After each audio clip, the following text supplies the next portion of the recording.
Next up, it's Jeff Jarrett and Kurt Angle. They go 20 minutes and 7 seconds.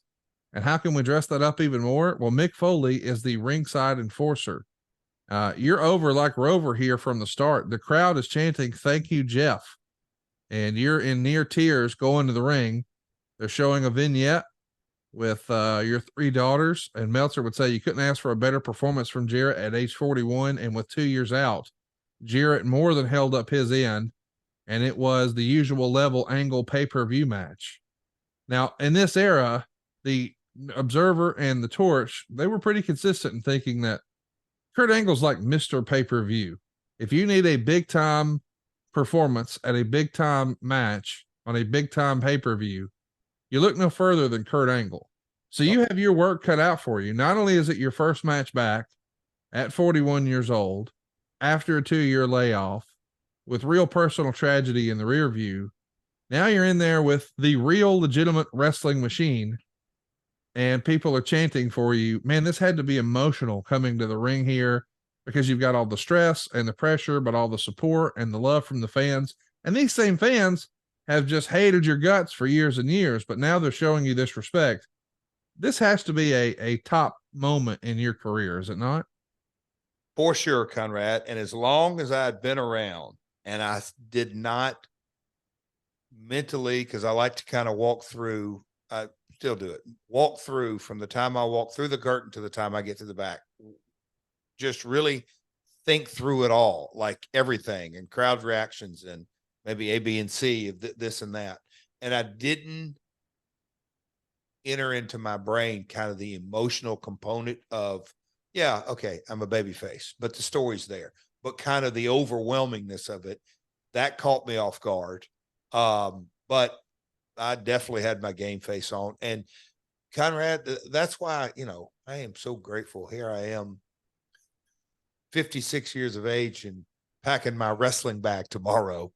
But at 41, God, 15 years ago, I had all the, my whole vision from the beginning, starting TNA, was wrestle when it's time to step out, and I'm going to be promoter and executive producer and businessman, and exactly the footsteps that my dad did. I mean, he wrestled, his entire career was really actively. I mean, you can add on some one-offs with me or Fargo or whatever, but he really only full-time wrestled less than 10 years. It was a very short window. That was kind of in my mind, because he always was, like my grandmother, you can wrestle, but don't become a wrestler, and stay business. And you're going to be needed much more outside the ring than inside, all the things that go with it. So even at this time, I didn't really think, okay, yep, I think the time's right, come back and wrestle. But to be wrestling Kurt, and I admired Kurt, obviously, before he came to TNA. And then to get him, and then I stepped out and he stepped in and carrying the weight. I just didn't expect myself to be in this position. And, Kurt is more than a man's man. When the bell rings, you better be ready. Cardio wise, everything. He's fast. His execution is like none other. I've always said him and Sean, they just have a unique ability. And Kurt, especially in finishing sequences and ups and downs and everything that went with it. But I was fired up. And I thought about this going through the notes. This is a little inside baseball, but I had a couple of buddies that flew up from Nashville that came up. And then another buddy, God rest his soul, Rob Baronis. I don't know if you remember that name. He was the kicker for the Titans. He decided to come up. And yeah, I guess now is as good a time as ever to tell this story. It's kind of only in wrestling. I'll say this. So Baronis and my buddies, and I think they were, I got them tickets where they were going to be sitting and all this. So I went out, had the match. I was elated with it, and I was very relieved when it was over. And I thanked Kurt immensely, because Kurt, he just takes everything to another level. I mean, it is what it is. He's not just good, he's great. So it's over. Mick gets the monstrous pop and Sacco and sequence and the timing. And Conrad, in this match, I did a dive over the top rope, barely. A Pescado, I believe it's called. Is that your first one of your career? I believe so. Yeah. I'm like, hell, I'm doing it at 41. Yes. Ask you this though. I know this. I know you're going to laugh, but you had to practice that. There's no way you were going to get embarrassed. You just did it. You just knew you could do it or hoped you could do it. Hoped I could do it. I barely made it because I had hops back in the day. At 41, you can't jump as high. But anyway, I did it. Finish the match. Do all that. Come back. Oh my God, it's over, Conrad, right? Yep.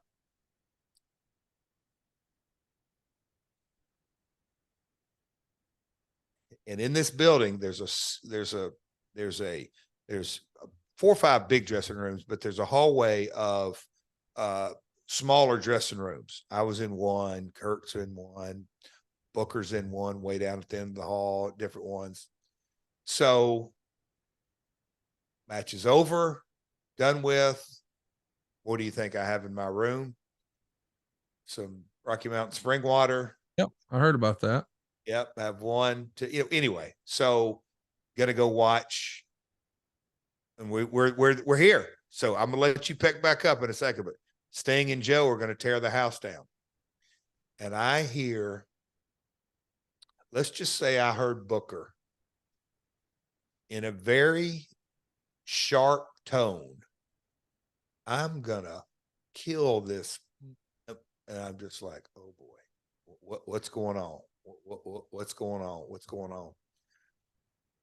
Rob would love it that I'm telling this story. Oh, Rob Baronis had come back into the dressing room. My buddies were there, and 2 of my buddies said, "Hey, I'm going to watch this last match through the curtain," or whatever it was. Baronis, who might have had a couple of cocktails early in the evening, he enjoyed a beverage or two, had gone into Booker's dressing room, taken off his shoes, and was putting Booker's boots on. That's not a good idea. No, it's not a good idea. I wanted to kill him. Booker was going to kill him. Rob. And anyway, so I'll never forget that story because you go from, wow, man, Bound for Glory, and now Sting and Joe, and this show is rocking and rolling, and everybody's on a high. And I'm back here trying to make sure one of my best buds doesn't get killed. Thank God Booker kind of took a deep breath, and I said, it'll never happen again. I cannot apologize enough. It ain't you, dude. It ain't you. I'm like, yes, but he's my friend, and I'm the reason he's back here, and that should have never happened. And I didn't. I don't know how he got down there, but he slipped out of my dressing room and did that. So that's my Rob Barona. I got a bunch of Rob Barona stories, but that's my bud. I have one too, but not one I can tell in the air. So I'll tell you off air. But needless to say, my man liked to party and have a good time. Oh, did he?